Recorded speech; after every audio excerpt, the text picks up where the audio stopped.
আমি চিরকালই ক্যাবলা। স্কুলে গেলে বন্ধুরা আমার টিফিন খেয়ে নিত। আমি না খেয়ে খালি পেটে বাড়ি ফিরে আসতাম। ক্লাসে বন্ধুরা দুষ্টুমি করে আমার ঘাড়ে দোষ চাপিয়ে দিত। আমি বেমালও মুখ বুজে মার খেতাম। আমার দুরবস্থা দেখে বন্ধুরা খুশি হতো। ক্লাসের মধ্যে আমার দিকে চেয়ে মুখ টিপে হাসত, যেন রোজ রোজ আমার মার খাটার দারুণ মজার একটা ব্যাপার। আমার রাগ হতো, নিজেকে অসহায় লাগত, কিন্তু কি করব বুঝে উঠতে না পেরে আমি চুপ করে থাকতাম। প্রতিবাদ করার মতো সাহস আমার কোসমিন কালে ছিল না। সবাই জানতো আমার বয়সী আর 5 জনের মতো আমি চালাক চতুর নই। কাজেই মা আমাকে মুদির দোকানে পাঠালে দোকানে নিশ্চিন্তে ওজনে কম মাল দিত, আমি ধরতে পারতাম না। কাঁচা আনাজ কিনে এনে প্রায় দেখতাম ভালো আলুর সঙ্গে পচা আলু মিশে আছে। কানা পোকা ধরা বেগুনও মাঝে মধ্যেই পাওয়া যেত আমার বাজারের ব্যাগে। বাবা প্রায়ই আমাকে অকর্মণ্য অপদার্থ বলে চেঁচামেচি করতেন। প্রথম আমার খুব খারাপ লাগতো, কিন্তু পরে এই সব কিছুই আমার কেমন যেন অভ্যাস হয়ে গিয়েছিল। লিচু গাছটা যখন কিনে আমার বয়স 15, বারুইপুর বয়েজ স্কুলে ক্লাস 10-এ পড়ি। আমাদের স্কুলের কাছে চৌধুরী বাবুদের মস্ত রাসমেলার মাঠ। চৌধুরীরা একসময় এই অঞ্চলের ডাক সাইডে জমিদার ছিলেন। বাঘে গরুতে এক ঘাটে জল খেত বাবুদের দাপটে। মাঠের এক প্রান্তে ছিল তাদের মস্ত প্রাসাদ। সেই প্রাসাদে ঢোকার আগে যে দেউড়ি, তার মাথায় পায়ের নিচে ফুটবলের মতো পৃথিবী নিয়ে একজোড়া পাথরের সিংহ দাঁড়িয়ে থাকত উদ্ধত ভঙ্গিতে। সেই ফটক পার হয়ে খানিক এগোলে কালী মন্দির, রাধাকৃষ্ণের মন্দির আর দুর্গাপুজোর মস্ত ঠাকুরদালানে খিলানে চোখ জুড়োনো কারুকার্য। এখন অবশ্য জমিদারি প্রথা নেই, জমিদারদের জৌলুসও নেই। মস্ত প্রাসাদের অধিকাংশই ভেঙে পড়েছে। জমিদার বাড়িতে ঢোকার মূল ফটকের উপরে দাঁড়িয়ে থাকা সিংহ, জংলি লতা আর দেওয়াল ফুঁড়ে ওঠা অশ্বত্থ গাছে ঢাকা পড়েছে বহুকাল।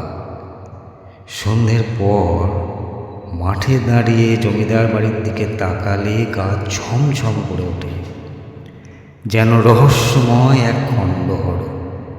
সেই খণ্ডহরের মধ্যেই অতীতের স্মৃতি আঁকড়ে এখনও ওই মন্দিরগুলো, ঠাকুরদালান আর মস্ত মাঠটাই কেবল অটুট রয়ে গেছে।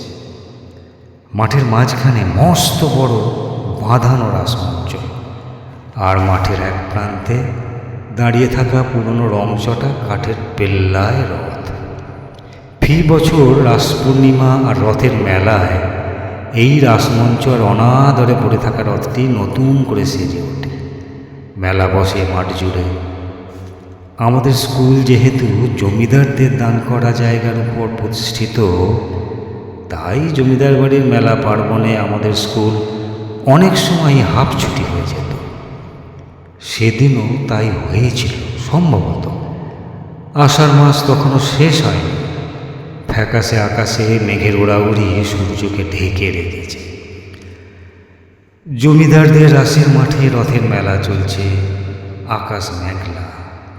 হঠাৎ স্কুল ছুটি হয়ে যেতে আমাদের ক্লাসের সুতীর্থ এই প্রস্তাবটা দিয়েছিল, চল রথের মেলায় ঘুরতে যাই।